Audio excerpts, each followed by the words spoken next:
julio de 1932. Hay una serie de acontecimientos que van marcando, es decir, Roosevelt recoge una América cansada, a la cual le dice la célebre frase: no tenemos que tener más miedo que al miedo. Entonces, a partir de ese momento, todo va marcado de tal forma que cuando empieza la película hay ley seca, y cuando acaba la película es exactamente al final del año 33, porque ella baila en el último número de ella, y además antes hay un momento en la cárcel cuando va a verle, que en la cárcel han puesto un cartel a alguien: Happy Christmas, o Merry Christmas, vamos. Quiere decir que la película está tomada por Ray y ambientada perfectamente en una época que él conoce y que él ama. Por eso, y además Chicago, que es el sitio donde él, como Russell, como Orson Welles, como toda la gente, como incluso Lloyd Wright, el arquitecto, es su centro cultural para toda la gente del Medio Oeste.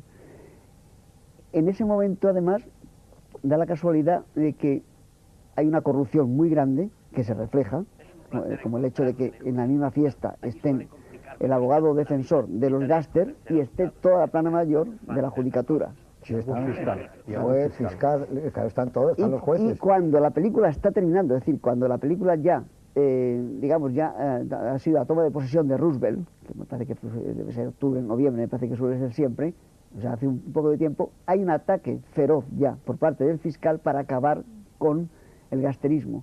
Y una de las cosas que hace Roosevelt es suprimir la ley seca como origen de una serie de motivaciones extrañas y de dinero que circula. O sea que Ray toma un tema que no era suyo, lo readapta y lo lleva a su terreno. Bueno, él conocía muy bien Chicago, porque claro, él era una de las ciudades que mejor conocía. Incluso esta película, aunque está rodada en Culver City, en estudios, casi siempre que hay un plano de exteriores hay viento. Chicago es la ciudad del viento, naturalmente, el Windy City, se llama, ¿no? Siempre hay viento tremendo en todos los exteriores. Los speakeasy esos que salen, speakeasy son los bares esos clandestinos que llamas a la puertecita y te abren. Speakeasy, porque tú que hablas también inglés, porque se decía muy rápido, ábreme. No, es porque es un sitio donde hablas cómodamente, o sea, es un sitio donde estás hablar fácil, íntimo, un sitio de charla, es intimidad. Yo creía que no, que es que era por hablar como ábreme equivalente a un apartado, vamos, es como en un restaurante que tienes un apartado. Que es donde tomaban esas tazas de café que eran whisky o que eran ginebra, ¿no? Hombre, la ambientación es muy bonita, las calles. Ha dicho Juan, yo creo que está muy bien visto y que además enlaza con lo que acababa de decir sin pensar a lo mejor en eso Eduardo. Toda la historia que él dice que no tengo miedo, juega directamente, es una alusión a la frase del New Deal de esto. Y luego todo esto que no está explícito en la película, pero la película que no es nunca es una película ni discursiva ni sociológica. Es decir, tiene un grado de estilización absoluto unido a un cierto grado de ese realismo estilizado de ir a lo esencial que tenía el cine americano, llamémoslo para entendernos, de la época clásica, en la que realmente te estaban contando un montón de cosas y son películas que se ha dicho a veces porque eran muy bonitas, como esta, que eran películas esteticistas. Yo la verdad es que pienso que eran todo lo contrario que películas esteticistas, porque casi todo lo que hay, desde los movimientos de cámara más elegantes y más complejos hasta la utilización de colores que tienen unas notaciones simbólicas o simplemente emocionales dramáticas, es decir, la influencia de una sucesión de planos con dominantes rojos te produce insensiblemente a ti unas reacciones, o sea, que lo sabían todos los directores americanos como algo elemental.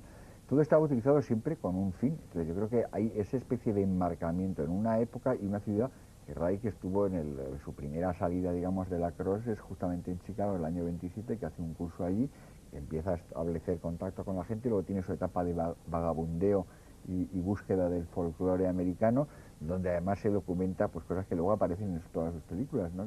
Elementos que aparecen luego en su versión de Jesse James, con la balada de Jesse James, con la utilización del folclore y de formas folclóricas, del trabajo que hizo en la radio, que documenta también Bernard Leichensicht en su libro. Y todo esto está integrado, pero sin hacer, digamos, esos alardes, es decir, voy a hacer una película sobre los años 30 en América y sobre el paso del New Deal, o cómo se comprende que en realidad la prohibición había generado un negocio y un mercado negro a expensas del cual había crecido el gangsterismo, los mecanismos de protección que dominaban a su vez los cabarets y todo ese tipo de cosas. Se ve también indirectamente la fuerza que tienen los gángsters para colocar como estrella a una actriz, a una bailarina completamente secundaria por hacer o para dar un favor. Hay una cosa que a mí siempre me ha llamado mucho la atención de esta película, que es el ritmo. El ritmo impuesto ya por el rodaje. En la primera mitad de la película, lo que pudiéramos llamar el arranque, han contado como una docena de cosas, ha presentado 8 personajes y bueno, y estás atrapado absolutamente por la historia. Esa otra cosa que se llama el desarrollo lo tiene de una manera equilibrada y prodigiosa y luego tiene un final fantástico, es decir, tiene ese guión soñado en las manos y les va sacando partido a cada escenario, a cada lugar de rodaje. Los personajes, antes comentábamos, antes de que se encendiera el piloto, que ella, esa cara gastada y que era guapísima, Cyd Charisse, a mí me recordaba a veces a Rita Hayworth. Tiene un poco ese rictus ya de como de venir de vuelta. Cuando le preguntan aquello, ¿te has enamorado alguna vez en la vida? Y dice, bueno, cuando tenía 15 años de un chico de Oklahoma. Bueno, pues eso lo lleva en la mirada. Ella que siempre era una mujer un poco cara de piedra, ¿no? Como le pasaba a Robert Taylor. Por cierto, él no le quería y a la semana de rodaje estaba encantado. Le había llevado un médico para enseñarle además los diversos tipos de cojera, de cómo podía él actuar, y se quedó encantado porque vio un profesional fantástico y un hombre que empezó a asumir su propia cara y su propia situación en el cine. Pero sobre todo el ritmo yo creo que de esta película es un ritmo de una fluidez fantástica, ¿no? Sí, luego por otra parte yo lo que creo y convenía resaltar es que Ray es de los directores que tiene un punto de vista muy personal al contar las cosas, es decir, algo que me parece que Juan Miguel Lamet ya lo comentó con respecto al Buscavidas, algo que se ha ido perdiendo al cabo del tiempo, es decir, ahora nos encontramos con muchas películas mejor o peor rodadas, pero sin un punto de personalidad, ¿no? Yo quisiera destacar 2 o 3 situaciones para los que los espectadores lo hayan visto y si lo podemos discutir aquí. La primera es cómo rueda la presentación de Robert Taylor, el abogado de los gángsters. Con la cámara atrás, lo vemos de espaldas, no vemos su defecto físico todavía. Le oímos solo. Le oímos simplemente hablar y delante, como casi ocupando casi todo el encuadre del CinemaScope, esa colección, esa casi orla de abogados, de jueces y de fiscales fascinados por el verbo, por todo es palabrería, como diría Lee Jacob más adelante, ¿no? Después vuelve a rodar de una forma muy similar, pero cambiando la situación, el encuentro entre Cyd Charisse, lo que hemos dicho antes, cuando quiere llevárselo fuera de la habitación, que la acompañe, para que no la acompañe John Ireland, vemos otra vez de espaldas, sentados, y ella con un vestido, si no recuerdo mal, rojo, precioso, estilizado, viéndole hasta que descubre la situación, la forma en que descubren el suicidio de la compañera del apartamento, ¿no? Lo vemos en off, se acerca y hay un movimiento de cámara muy rápido para encuadrar, como decía Miguel, la bañera llena de sangre y del suicidio. O sea, es un estilo, una forma de contar las cosas. A mí hay ¿no? una cosa que siempre me ha maravillado de la película. El pudor de Nicolas Ray, por ejemplo, él no le presenta que es cojo de una manera que le pueda humillar al personaje, sino que lo presenta en un plano general. Pero cuando el personaje está utilizando su defecto físico, hace un inserto, que es en el momento del juicio. Y entonces él se va a un inserto y va siguiéndolo con la cámara a raíz del suelo, porque entonces él se siente como librado de decir, no, yo no estoy utilizándote, tú estás utilizándote a ti mismo y tu propio...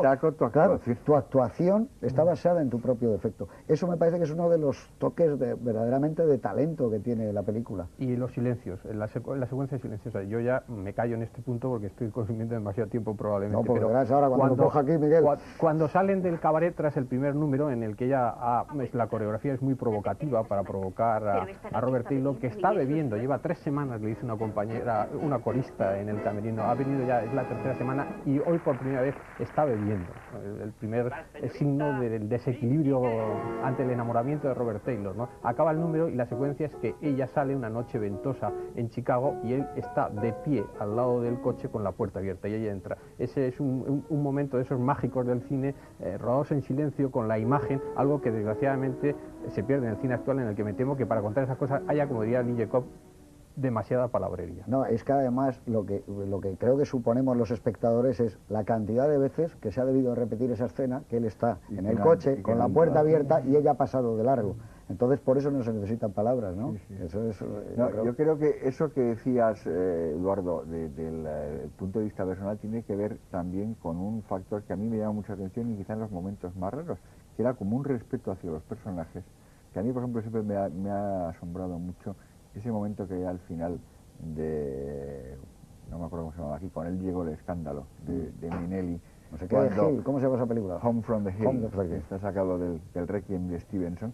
Entonces, ese final, cuando después de toda la historia que ha venido a protestarle y a hacerle sus quejas Everett Sloan y que lo ha desacreditado y le llama